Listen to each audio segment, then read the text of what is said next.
Alors, pour jouer à l'école d'avant, vous l'avez compris, comment jouer à l'école d'avant, on peut les fumer. Alors, on va écrire un petit peu avec la plume. Il y en a qui ont écrit la plume ici. Oui, c'est pas évident. Voilà, les fameux encriers qui sont dans les trous des bureaux pour pas qu'on les renverse. Alors, une petite parenthèse. Dans la salle de classe, là-haut, il y a à peu près 50 ou 60 encriers. Dans leurs trous, ils sont tous pleins d'encre. Alors, quand vous entrerez dans la classe, c'est pas la peine de vérifier s'il y en a, il y en a. Alors voilà les fameux encriers, donc on prend un peu sa plume, on égoutte un petit peu, parce que s'il y a trop d'encre, qu'est-ce qui se passe? Qui c'est qui a dit un pâté de premier là? On prend le buvard. Il a dit pâté. C'est vous qui avez dit pâté. Il a dit un bon point.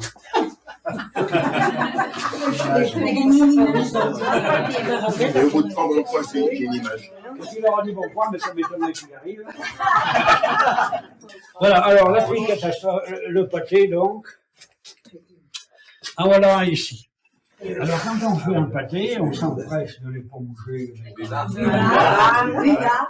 Alors on voit que celui-ci, il y a du rouge, ça doit être celui de la maîtresse. On l'a corrigé.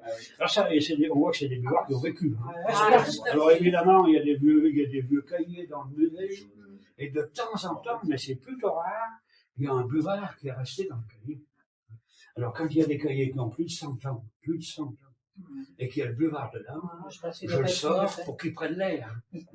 Celui-ci, il est mangé par les rats. Ils ont vécu, hein. Alors voilà les buvards. Alors quand on éponge son pâté, ça l'aide bien à la sécher, mais ça l'enlève pas.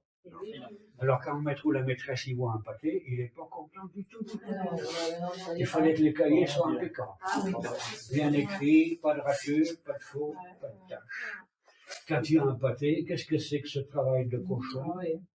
De baffes, des coups de règle sur les doigts, on déchire la page avec énergie, et on dit, tu recommences sans pâté.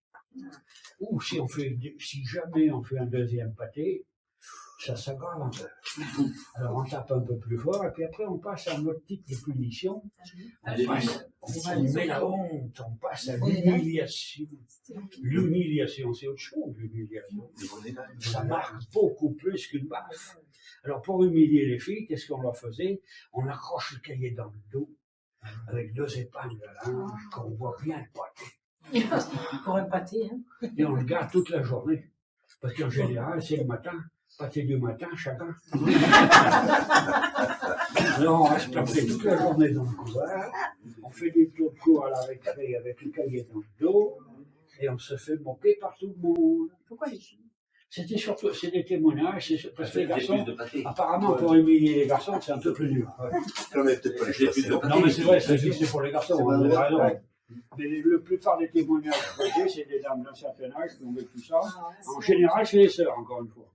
Ça existait en public aussi, mais c'était pratiquer l'humiliation. Apparemment, les témoignages que j'ai, les sœurs aimaient bien humilier. Parce que c'est une punition, il n'y a pas pire, hein, que l'humiliation. Alors donc, puis j'ai un témoignage il y a quelques jours, j'avais jamais entendu d'ailleurs. Il y a une dame qui me dit, c'était sa copine qui avait eu le cahier dans le dos. Et la bonne sœur l'avait accroché avec 2 épingles de nourrice.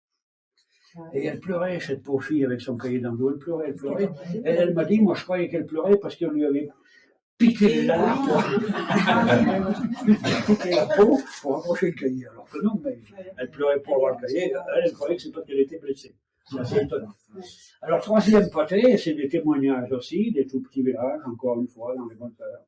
Un 3e pâté, puisque c'est comme ça, on vous voyait les élèves à l'époque. Hein. Puisque c'est comme ça, mademoiselle, vous rentrerez chez vous ce soir avec le cahier dans le dos. Alors traverser son village, c'est encore pire. Hein. Ça humilie la fille, mais elle a l'impression qu'elle humilie toute sa famille. Tout le monde va en parler. Et puis surtout qu'à l'époque, il y avait ce qu'on appelait la femme au foyer, qui aimait bien observer et faire les ventes. Observer le voisinage. Les rideaux bougeaient beaucoup. Alors on regardait la sortie des classes. Je vous le fais. Ou c'est la Monique qui est dans le dos ce soir. C'est bien fait pour elle. C'est une chipie, elle est comme sa mère. C'était ça, hein. Voilà ce qui pouvait se passer. C'était ça. Alors après la guerre 1945, c'est le début de la consommation, c'est le début des marques, c'est le début de la pub qu'on appelait la réclame. Et on a commencé à faire des cadeaux d'objets publicitaires, comme on en fait toujours depuis. On donne un calendrier, une casquette, un stylo, vous savez ce que c'est, sur le Tour de France par exemple, dans les foires commerciales. On fait des cadeaux d'objets publicitaires. Alors les publicitaires ont eu l'idée, il fallait l'imaginer, de faire des buvards publicitaires.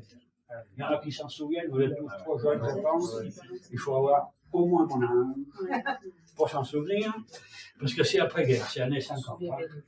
Alors quand on achetait par exemple une boîte de vache qui rit, on avait, parce que c'est mieux vache qui rit, quand on achetait une boîte de vache qui rit, on avait un buvard vache qui rit.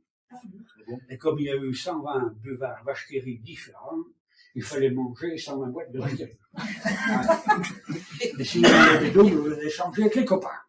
Alors il fallait oser le faire pour lancer la mode de collection. On les emmenait pas à l'école, ça va. C'est pas des bons buvards d'ailleurs. Pour les imprimer, ils peuvent pas être bons buvards.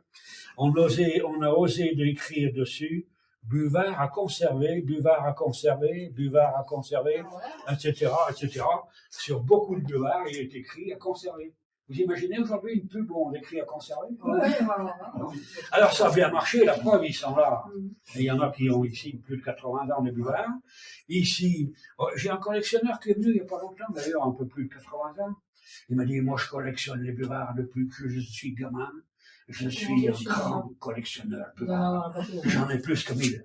Et moi je dis, moi plus que 4000. C'est moi tombé, même. Donc voilà. Tous ces buvards. Alors j'ai trié, normalement, il y a tous les thèmes, hein. Il y a du chocolat, il y a du coronavirus au passage. Oui, c'est ce que je vois, oui. Il y a du chocolat, il y a des produits pharmaceutiques, il y a des produits d'entretien. Et ici, j'ai trié des buvards qui parlent d'alcool. Du cognac, de l'Isara, de la chartreuse, du gros, de la vieille cure, de la veuve agneau. Mais c'était médicinal à l'époque. C'est médicinal. Donc on avait le droit de faire de la pub pour l'alcool jusqu'aux années 80. Alors ici, j'en ai trié deux avec un peu d'humour. Celui-ci dit, ce buvard boit bien l'encre, moi je préfère une Marie-Grisard. Et ici, il est écrit, ce buvard boit n'importe quelle encre. Et le gamin a rajouté, mais papa ne boit que du coton. Alors il y a eu aussi des protège-cahiers publicitaires, mais c'est le même principe. Les protège-cahiers, c'est les mêmes qui font de la pub pour les buvards. Et puis il y a eu aussi, ça va vous parler davantage, ça c'est les fameuses petites règles publicitaires. Ça vous parle, ça quand même un peu plus. Parce que les buvards, ça s'est arrêté avec le stylo, mais les règles, ça s'est jamais arrêté. Il y a toujours eu d'ailleurs des règles publicitaires depuis la guerre. On est passé du bois au plastique sans problème. Alors, il y a un bon point en jeu là. Comment ça s'appelle une petite règle comme ça? Un double décimètre. Ah, la connu. Un double décimètre. C'est compliqué un double décimètre.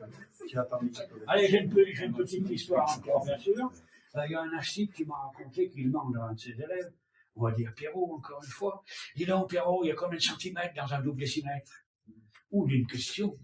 Alors il s'est gratté la tête, Pierrot, puis il a fait où il doit y avoir 20 centimètres à peu près.